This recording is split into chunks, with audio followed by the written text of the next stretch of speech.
السلام علیکم، کیا حال ہیں آپ سب کے؟ امید ہے سب ٹھیک ٹھاک ہوں گے، میں بھی ٹھیک ہوں۔ اور اگر آپ یہ حج سیریز ہماری شروع سے دیکھتے ہوئے آ رہے ہیں تو آپ کو پتہ ہوگا کہ ہم اس میں کیا باتیں کر رہے ہیں۔ اب تک جو ٹاپکس حج سے ریلیٹڈ میں نے کور کیے ہیں وہ تعارف سے لے کر اور جو ہماری حج اسینشیلز ہیں، یہ ہمیں کیا کیا چاہیے ہوتا ہے، اور پھر ہمارا پہلا دن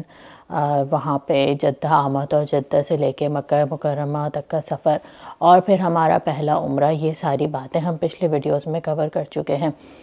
اب جو ہے ہم جو 3 دن بیچ میں تھے وہ ہم گزار رہے تھے جناب عزیزیہ میں، اور عزیزیہ میں بہت ساری بلڈنگز بنی ہوئی ہیں، وہیں پہ ہی زیادہ تر حاجیوں کو ٹھہرایا جاتا ہے۔ ہمارا گروپ پہلے مکہ مکرمہ میں سامنے ٹائم گزار کے آ چکا تھا، لیکن ہمیں وہ موقع نہیں مل سکا تھا، تو ہم بیچ میں 3 دن تک آتے جاتے رہے تھے۔ اور اب جو ہے حج کی تیاری تھی، اور حج کی تیاری میں روٹین ہمارا اس بلڈنگ میں کچھ ایسا ہوتا تھا کہ ہم تو حرم چلے جاتے تھے، لیکن جو لوگ وہاں رہتے تھے وہ سارا دن جو ہے وہ نیچے نماز کی جگہ بنی ہوئی تھی، مسجد بنی ہوئی تھی، اور ہمارے ساتھ مولانا سرفراز صاحب بھی تھے، اور جو بھی ہمارے سوالات ہوتے تھے وہ بڑے شفقت سے بہت اچھے طریقے سے ہمیں سمجھا دیتے تھے۔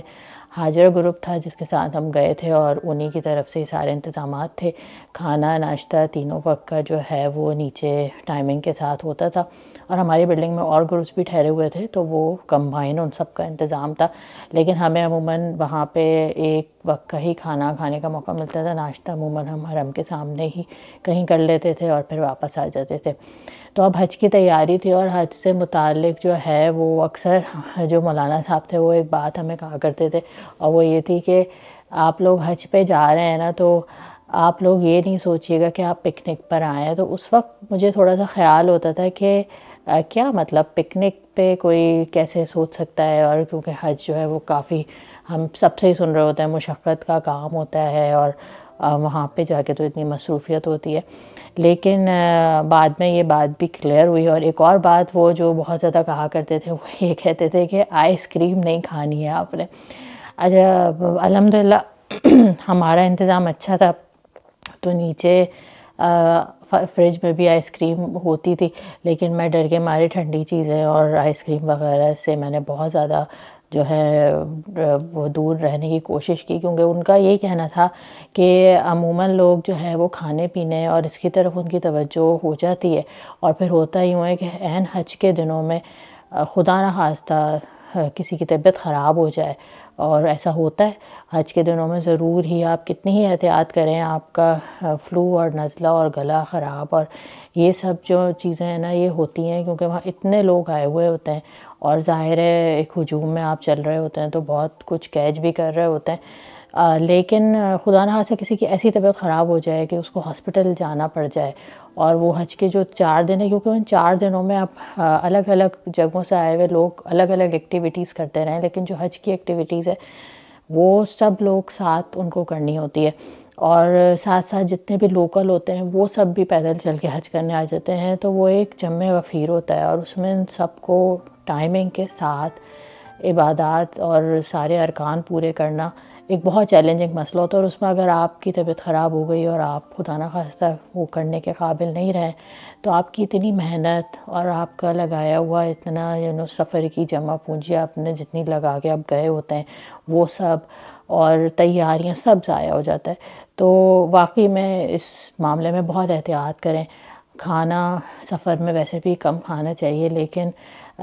ہمارے یہاں ایک بڑا مسئلہ یہ بھی ہوتا ہے نا کہ جب بھی ہم ایک ساتھ کہیں پہ بھی کسی بھی جگہ کسی بھی موقع پہ بفے لگا ہوا ہو، بہت ساری چیزیں ہوں، تو ہم کہتے ہیں بس یار یہ وصول کر لینا چاہیے، لیکن حج جو ہے نا وہ ایسا معاملہ نہیں ہوتا۔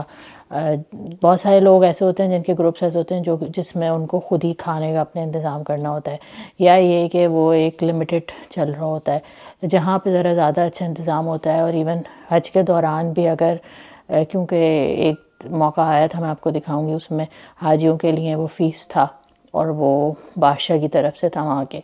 تو اس طرح کی جو چیزیں آتی ہیں نا پھر ہم لوگ اپنا ضبط کھو بیٹھتے ہیں، اور اگر کھانے پینے میں لگ جاتے ہیں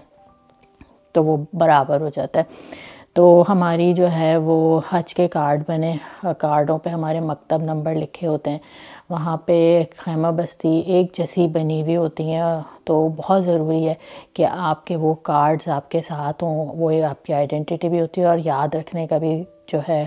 اس کا مقصد ہوتا ہے کہ آپ کو پتہ ہو کہ آپ کہاں بلانگ کرتے ہیں، کیونکہ پھر آپ بھٹک جاتے ہیں۔ تو وہ کارڈ سب کو ملے اور وہ ٹیگز ملے، اور پھر اگلے دن جو ہے وہ ہماری روانگی تھی، اور جب ہم وہاں روانہ ہوئے منی پہنچے تو پھر مجھے سمجھ میں آئی کہ وہ یہ کیوں کہتے تھے کہ پکنک نہ سمجھنا۔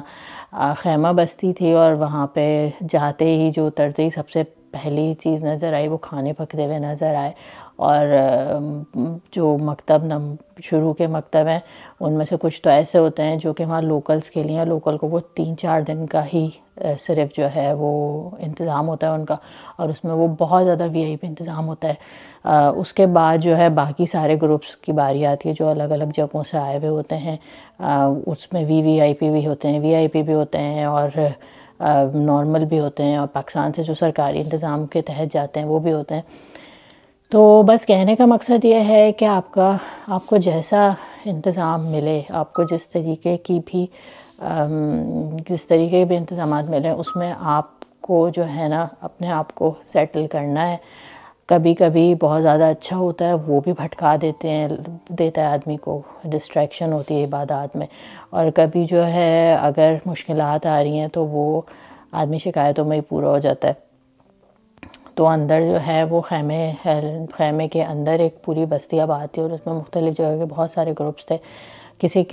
کسی میں جو ہے وہ بہت سارے لوگوں کے سونے کا انتظام تھا، میں نے سنا ہے کہیں 100 بستر بھی ایک ساتھ لگے ہوئے تھے،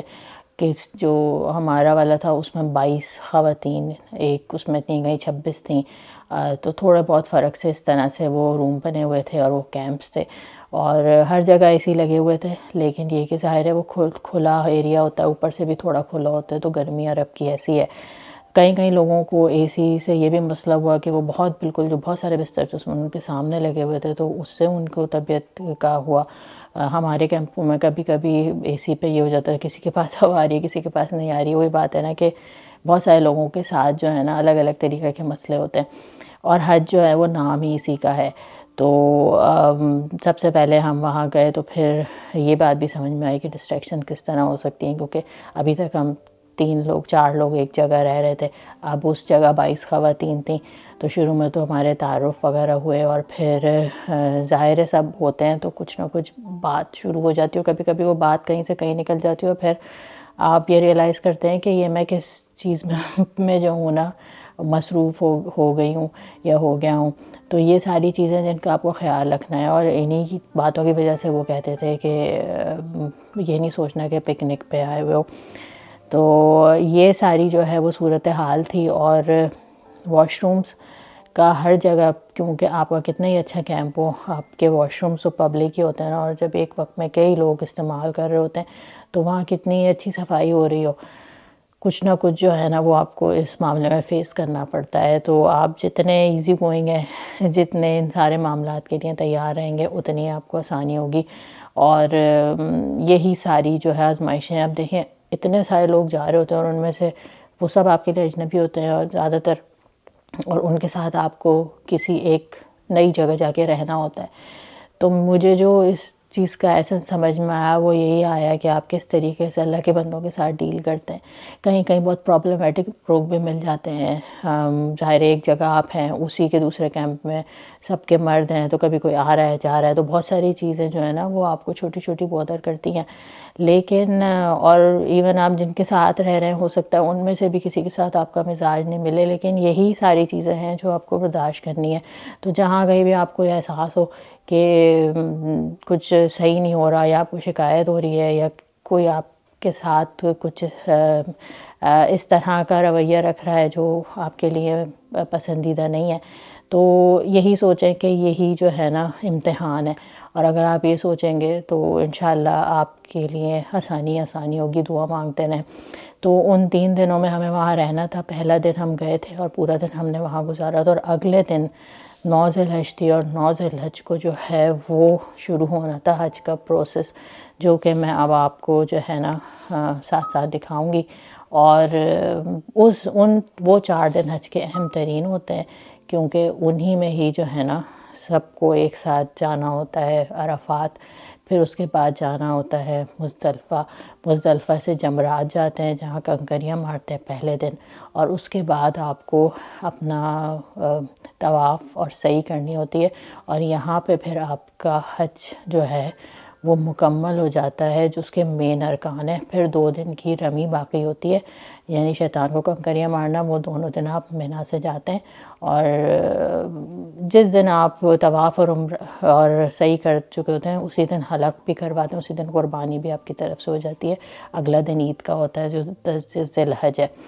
اور اس کے بعد 2 دن رمی کے ہوتے ہیں، وہ یہ کہ پھر آپ احرام سے باہر آ چکے ہوتے ہیں۔ تو یہ احوال ہے۔ اب اگلے ویڈیو میں ہم جو ہے وہ سارا پروسیس بتائیں گے کہ جو ہم عرفات گئے اور پھر مین حج کے جو ارکان تھے وہ کیسے پورے ہوئے۔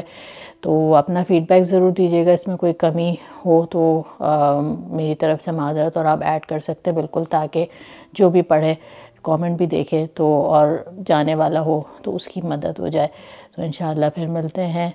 نئی ویڈیو کے ساتھ۔ اللہ حافظ۔